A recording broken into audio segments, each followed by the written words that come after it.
de sciences de la vie et de la terre, SVT, à l'école académie Les Cracs, là où j'ai eu l'occasion également de fréquenter. Je témoigne quand même que la formation là-bas, c'est compact. Oui, c'est une formation magnétique. C'est un chercheur en biochimie marine au laboratoire de physique de l'atmosphère et de l'océan à l'école supérieure polytechnique de Dakar.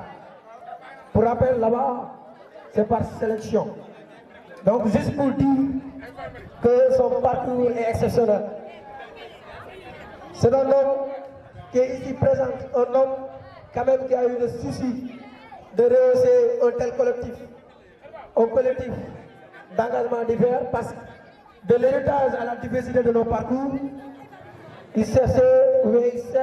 continue à se mettre pour concrétiser quand même nos actions. Il est dans un lancé de créer une solidarité incassable, une solidarité durable aussi. En 20 minutes, il va nous présenter son thème, ou bien notre thème quand même. Mentorat et tutorat. C'est-à-dire, nan lañ mëna def ba xalé yi jàng wala ñu wara ñëw université wala ñu nekk université. Thème boobu la war a développer tey. Ma leen di ñaan encore une fois ñu ànd ak dégloo parce que nit mën naa dégloo te du dégg. Donc su mën a dégloo dama bëgg ngeen dégg te boo déggee di nga jëfee te boo jëfee di nga ko jëriñoo. Monsieur Braham, vous avez la parole. Merci. Alors aujourd'hui, moi j'ai choisi pour développer un thème que je vais parler aussi bien en français qu'en wolof parce que tout le monde ne comprend pas le français évidemment. Et le thème porte sur ce qu'on appelle mentorat, comment accompagner les élèves vers la réussite. Cela veut dire que naka la ñuy xelal élèves yi doog a am bac qui est orienté dans une université publique ou dans une école de formation, les lycées par exemple. Une fois là-bas, tu as besoin d'un enseignant. Et en fonction des universités du Sénégal, par exemple, si c'est à l'UGB, l'université de Sénégal, là on parle de c'est-à-dire mon enseignant. Si c'est à l'ICAT, on parle de mentor ou de mon frère et frère. Donc, si vous faites qu'un le bac, c'est la clé de voûte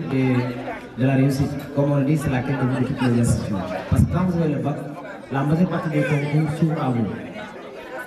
Parce que le lycée, c'est différent de l'université. Les réalités sont différentes,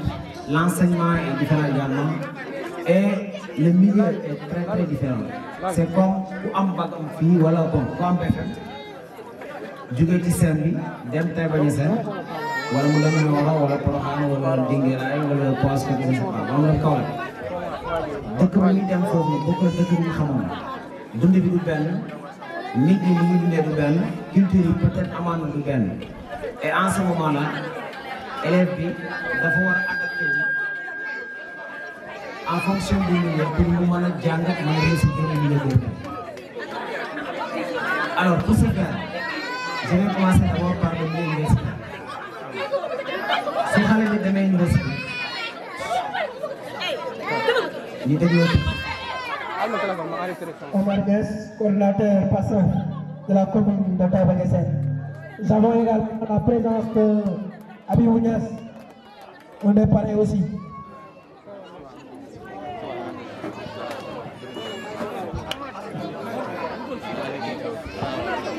Merci pour la ponctualité. Merci en tout cas d'être aujourd'hui là, à notre journée. Alors, comme je disais tout à l'heure, la question du mentorat c'est quoi?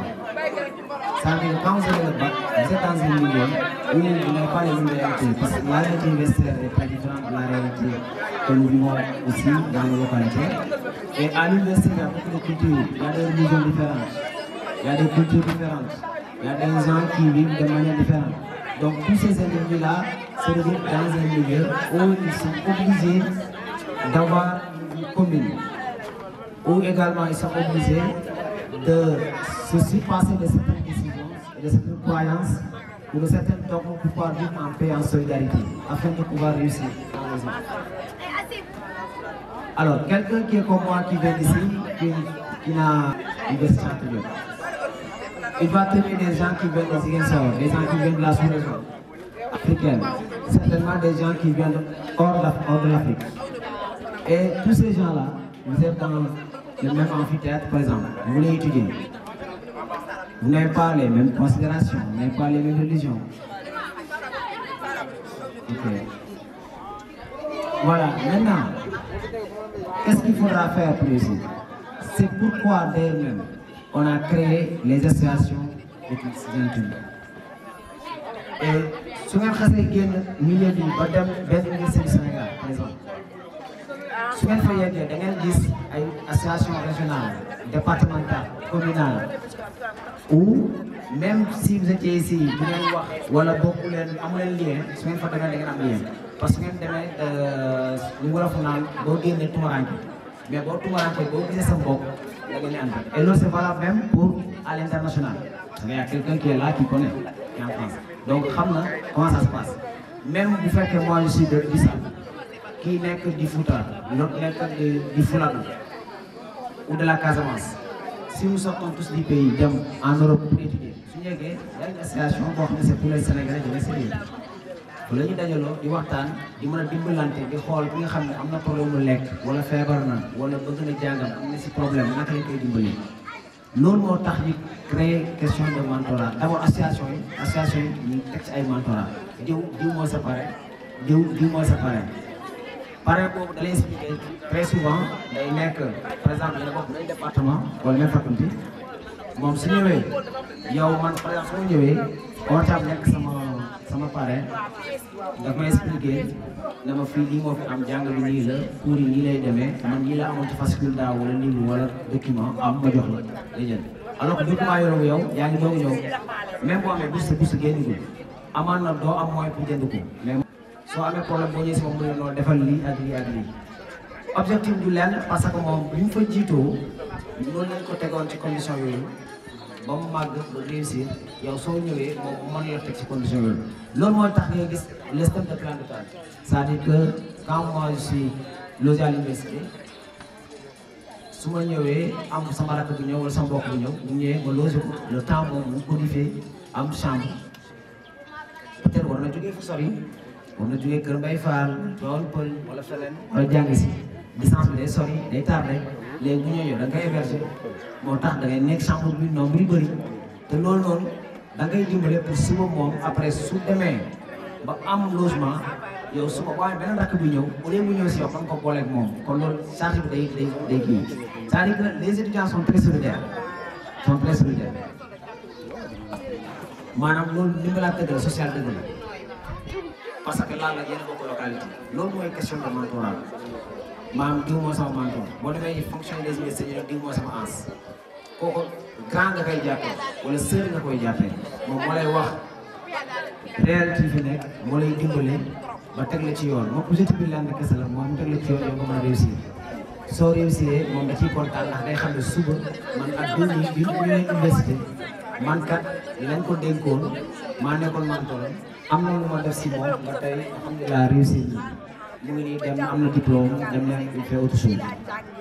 c'est ça l'objectif. De la même manière, c'est ce que vous devez faire et ce que vous êtes en train de faire d'ailleurs même envers vos frères et sœurs élèves. Étudiants, j'ai fait ici beaucoup de vacances. Pour coordonner des crèches, j'ai coordonné ici des cours de vacances de 2012 jusqu'en 2017 avec mes frères qui sont là, avec d'autres qui ne sont plus là. On coordonne des cours de vacances. Jangal boy, nous sommes bari fi defal naa leen cours de vacances. Objectif bi laal dem nañ ba léegi mën nañ jël relais parce que ñu leen jiitu woon war na leen yoon bi ba tey boo fi nekk ci mën nga relais te àdduna loolu la bu si élève étudiant kese toute la vie c'est comme ça même boo juree sa doom da nga koy wan yoon parce que boo fi nekkul mën a jël relais bi mën a assurer la say derrière mooy ndono ce qu'on appelle ndono à wolof. Le fait que yéen tamit ngeen ñëw organiser lii yéen a ngi jàngalaale élèves yi amagul BFEM amagul bac mais ñoom suba suñ amee BFEM wala bac war nañ mën a ñëwaat organiser lii di def ay cours de vacances di dimbale seen i rak di jàppale nit ñi di leen di conseiller parce que y a beaucoup de gens qui ont passé ici dans cette école ils sont des cadres partout moi j'en connais beaucoup mais li leen mën a dajale fii genre événement yi kese moo leen mën a dajale ñoom ñu ñëw war ne fii leen jàngee ñëw delloo njukkal wax seen xalaat conseil nit ñi demaat ngeen am relation foofu suba boo soxlaa benn affaire boo xam ne diw moo ko mën a décanter situation boobu boo demee si moom nga la koy régler sans problème mais bu fekkee ne genre événement yi duñ am loolu day tax léemu day dagg te réew mi toll na foo xamante ni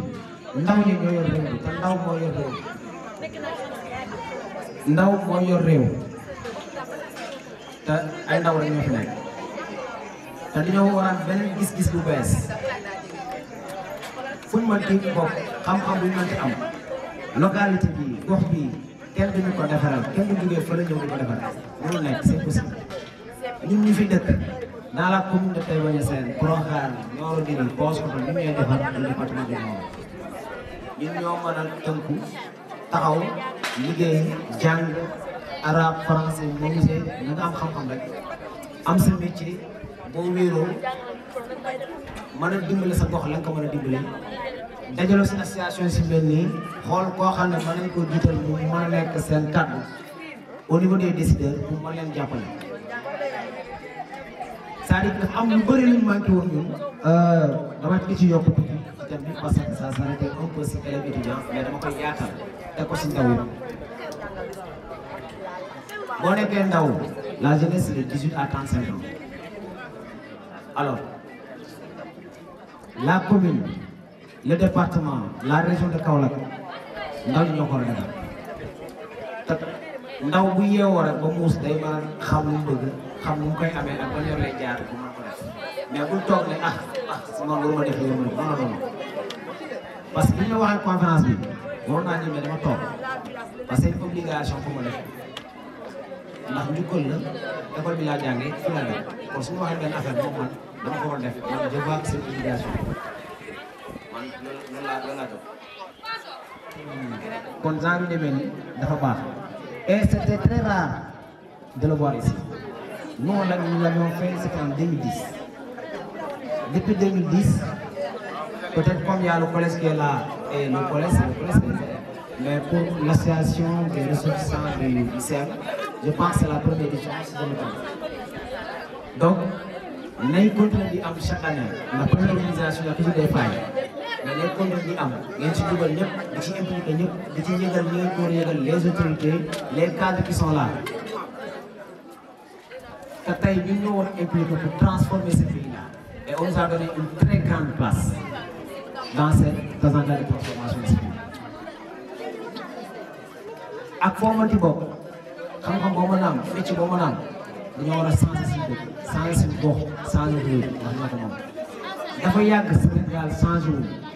dafa yàgg Sénégal di souffrir yegg nañ foo xam ne yàlla may nañu ñoo xam ne ñoo nañ ko dimbale ni ñun ñu fi nekk waru jiitu kenn waruñu jiitu si duma ko xam ba koy mën a aider am na ko xam ne soxla na benn affaire peut-être su jaaree si Thiam wala mu jaar si Ousmane wala mu jaar si keneen mën na ko am facilement mais buy amul lien boobu am te lii mooy créer yenn lien yi kon nag li may tëjee si gàtt rek pour ne pas monopoliser la parole j'étais obligé de parler en wolof j'avais déjà terminé le thème mais lii c'est un conseil que je vous donne et pour man tamit nañ gën a nekk benn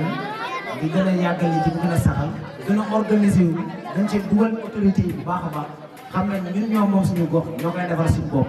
te ngeen di déglu ndaw yi am xam-xam tuuti mag ñi bay nañ seen waar ba pare jox nañu relais bi ñun ñoo ko war a relais bi te ñun waruñoo fay à nos missions c'est impossible on n'a pas ce droit-là donc je vous remercie et je m'excuse d'avoir prendre beaucoup de temps.